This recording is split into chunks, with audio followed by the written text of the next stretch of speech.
நிறைவாழ்வு AG சபை வழங்கும் morning மன்னாவிற்கு உங்களை அன்போடு வரவேற்கிறோம்.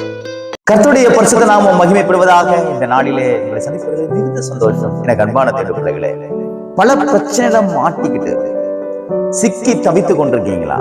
என்னால வெளியே வரவே முடியல, நான் ரொம்ப அடிக்ட் ஆயிட்டேன், நான் என்னால இருந்து மேல எழுப்பவே முடியாதுன்னு நான் நினைக்கிறேன். இந்த பிரச்சனை இருந்து என்னால வெளியே வர முடியாது, இந்த சோர்வுல இருந்து என்னால வெளியே வர முடியாது, இந்த இழப்புல இருந்து என்னால வெளியே வர முடியாது, இந்த துக்கத்துல இருந்து என்னால வெளியே வர முடியாது, இந்த பணம் பிரச்சனை இருந்து என்னால வெளியே வர முடியாது அப்படின்னு சொல்லி ரொம்ப துக்கத்தோடு கூட இருக்கீங்களா?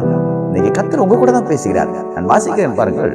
நீதிமொழிகள் புஸ்தகம் 3வது அதிகாரத்துல ஆண்டவர் அழகாக சொல்லி வைத்திருக்கிறார். கர்த்தர் உன் நம்பிக்கையா இருந்து உன் கால் சிக்கிக் கொள்ளாதபடி காப்பார். நிச்சயமாய் உங்களை காப்பாற்றுவார். உங்க கால் சிக்கிக் கொள்ளாதபடி, எங்கெல்லாம் நான் சிக்கி இருக்கிறேன்னு நீங்க நினைக்கிறீங்களோ அங்கிருந்து தேவன் உங்களை காப்பார். விசுவாசிக்கிறீங்களா? நிச்சயமா சொல்றேன், தேவன் உங்களுக்கு ஒரு விடுதலை கொடுப்பாருன்னா அது நிரந்தரமான விடுதலையா இருக்கும்.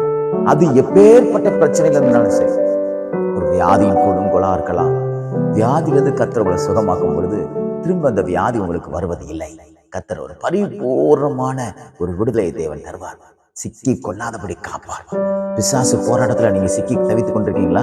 இன்னைக்கு கர்த்தர் மேல நீங்க நம்பிக்கையா இருப்பீங்கன்னா, கர்த்தர் மேல நீங்க உறுதியா இருப்பீங்கன்னா, கர்த்தர் உங்க கால்கள் சிக்கி கொள்ளாதபடிக்கு காப்பார். நிச்சயமாய் காப்பார். நான் காக்கிற தெய்வத்தை நான் பிரசங்கித்துக் கொண்டிருக்கிறேன்.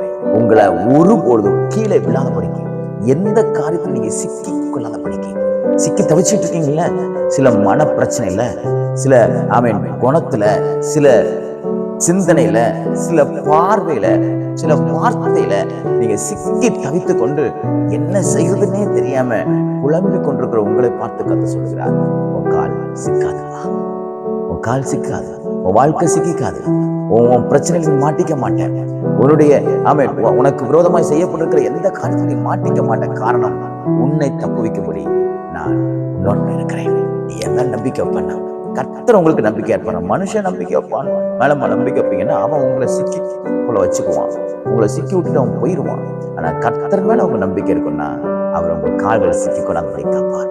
எல்லா தீமையிலிருந்தும் கர்த்தர் உங்களை காக்க அவர் உண்மை உள்ளவராக இருக்கிறார். பாருங்க, நிறைய நேரத்துல அவன் மனுஷன் நமக்கு தீமை செய்வான், ஆனா கர்த்தர் நமக்கு என்ன செய்ய தெரியுமா? அதை நன்மையாய் மாற்றுவார். இன்னைக்கு அதுதான் நடக்க போகுது. விசுவாசத்தோட காத்துருங்க. இனி நீங்கள் அடிமை அல்ல, நீங்கள் சுதந்திரமானவராக நீங்க மாற போறீங்க.